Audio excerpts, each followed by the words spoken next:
Hombres Lobo. Capítulo 3. Sed de sangre.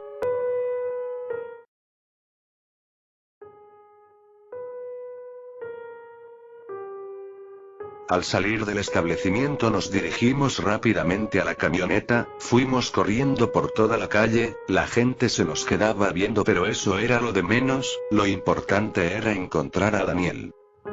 Debido a que corrimos mucho tiempo nos encontrábamos agotados, Toño me dijo que me adelantara y buscara a Daniel, afortunadamente le había dicho a Daniel que esperara en la camioneta así que lo podríamos encontrar fácilmente.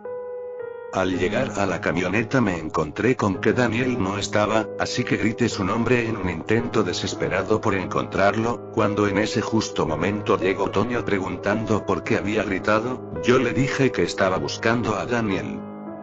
Toño y yo expresamos una cara de preocupación, así que decidimos permanecer en la camioneta con la esperanza de que Daniel regresara a la camioneta.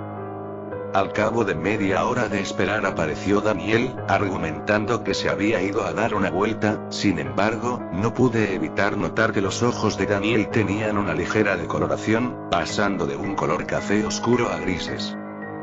Toño y yo le dijimos a Daniel que necesitábamos hablar con él, así que los tres nos metimos en la camioneta y empezamos a charlar.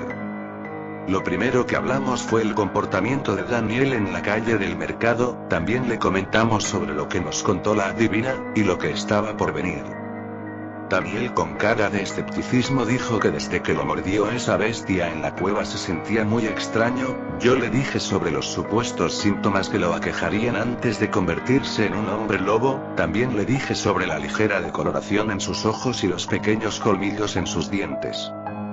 Daniel se miró con miedo en el espejo del retrovisor y comprobó lo que yo le había dicho. Daniel nos preguntó cuándo sería la luna llena y qué podíamos hacer al respecto, yo le dije que la única forma de mantener el control sobre sí mismo era que matara a una persona y devorara su carne completamente o por lo menos eso es lo que nos dijo la adivina, Daniel no aguantaba esa idea, sin embargo, también le dije que simplemente podríamos asesinarlo con tono serio. Era más que obvio que Daniel no quería morir, pero si no hacíamos algo al respecto Daniel nos terminaría matando aunque esas no fueran sus intenciones.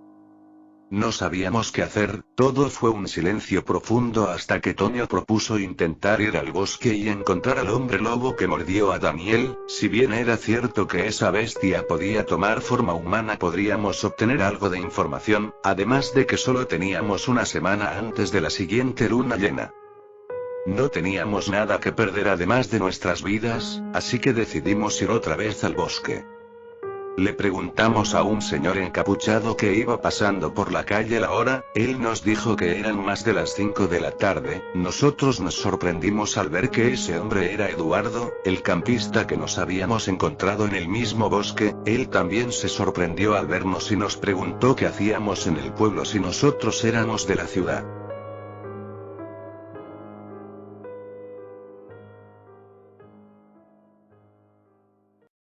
Le dijimos a Eduardo que no era un buen momento ya que nos iríamos de vuelta al bosque, sorprendentemente, él también nos dijo que también se dirigía hacia el bosque y que sí podía ir con nosotros. Todos nos miramos con temor, pero aún así decidimos darle un aventón a Eduardo así que todos nos subimos a la camioneta. Mientras Toño conduce, Eduardo nos cuenta anécdotas para matar el tiempo, sin embargo, me llamó mucho la atención una en particular, la cual nos relataba que iba con su hermano en una carretera al lado del bosque, cuando de repente los atacó un animal salvaje. Me parecía muy extraño ya que esa historia que nos relató Eduardo es muy similar a lo que nos pasó en el bosque, no sé, tal vez solo son paranoias mías e intento culpar a alguien de algo sin fundamentos. Pasaron alrededor de 2 horas, debido a que no teníamos prisa por fin podríamos tener un momento de tranquilidad, pero me tenía pensando por qué Eduardo tenía que ir al bosque, además de que teníamos que encontrar al hombre lobo que mordió a Daniel, y con Eduardo cerca de nosotros iba a ser muy difícil además de que estábamos arriesgando nuestras vidas. Cuando finalmente llegamos al bosque, nos dirigimos a la cabaña del principio. Para entonces ya eran las 7 de la noche y casi no había luz del sol. Tomamos una de las linternas que traíamos y empezamos a explorar. Antes de que nos adentráramos en el bosque, Eduardo se despidió de nosotros y se marchó. Lo extraño era que no traía ningún tipo de linterna o alguna otra fuente de luz para poder ver. Al adentrarnos en el bosque se le podía notar a Daniel muy alerta, ya que miraba para todos lados. Toño le preguntó si estaba bien, y Daniel contestó con miedo en sus palabras que se sentía acechado. Yo por mi parte supuse que los sentidos sobrehumanos de Daniel estaban alertas, pero también suponían que una amenaza se presentaría. Lo que más me temía era que el hombre lobo que mordió a Daniel estuviera al acecho, además de que justo después de que se fuera Eduardo, Daniel se pusiera en estado alerta. Ya era más que obvio que mis sospechas sobre Eduardo se estaban confirmando, pero yo seguía creyendo que estaba exagerando. Conforme nos adentrábamos en el bosque empezamos a oír un ruido de pisadas. Podría ser cualquier cosa, pero nos temíamos lo peor. Sin embargo, seguimos buscando al hombre lobo que mordió a Daniel a pesar de que dentro de una semana sería la luna llena. Pensamientos como volver a la ciudad se habían desvanecido, ya que podíamos poner a nuestros familiares en peligro. Para mi suerte yo casi no tenía familia, sin embargo, Toño y Daniel sí que tenían, además de que teníamos que avisar a la familia de Armando que él había fallecido. Al cabo de media hora Daniel se empezó a poner muy nervioso y dijo con miedo que no hiciéramos ruido. Yo le dije que se calmara y Toño dijo que no había de qué preocuparnos, pero justo después de que Toño terminara de hablar fue arrastrado violentamente en cuestión de segundos a la espesura del bosque.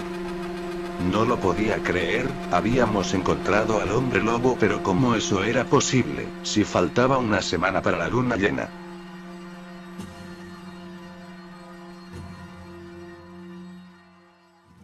Empezamos a correr en busca de Toño, pero nuestras débiles piernas humanas no daban para más. Sin embargo, no podíamos abandonar a Toño y dejarlo morir como pasó con Armando.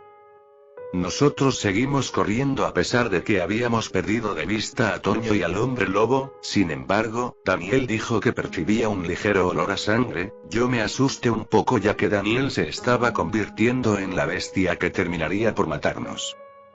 Al cabo de unos segundos, vimos un pequeño rastro de sangre que indicaba que Toño estaba herido, pero que a la vez estaba cerca. Seguimos el pequeño rastro de sangre hasta una cueva en la que no se podía ver nada. No tardé en reconocer la cueva, ya que ahí fue donde nos encontramos el hombre lobo por primera vez. Así que encendimos una linterna y con miedo en nuestro corazón nos adentramos en la cueva. Lo primero que vimos fue un cadáver destrozado, seguramente víctima de esa bestia. Y justo al fondo vimos a Toño inconsciente. Fuimos rápidamente a ayudarlo, pero me pareció muy extraño que esa bestia no lo haya matado, pero eso era lo de menos. Lo importante era sacar a Toño de la cueva. Cuando tomamos a Toño de los brazos, lo llevamos a rastras fuera de la cueva solo para encontrarnos con que el hombre lobo estaba a 10 pasos de nosotros. No pude evitar gritar de terror, sin embargo sabíamos que esa bestia era un humano. Me encontraba sumido en mis pensamientos hasta que me di cuenta de que había pasado poco más de medio minuto sin que esa bestia se moviera. Entonces yo le grité con miedo que por qué no nos mata de una vez, que es lo que está esperando. Entonces yo y Daniel vimos algo que nos tranquilizó, pero a la vez nos asustó mucho. Presenciamos cómo esa bestia poco a poco se iba convirtiendo en un humano enfrente de nuestros ojos, pero si tenía control sobre su transformación, mataba por placer. Lo que presenciamos era un indicio de que Daniel podría ser capaz de controlar su transformación, pero ¿acaso se vería destinado a matar?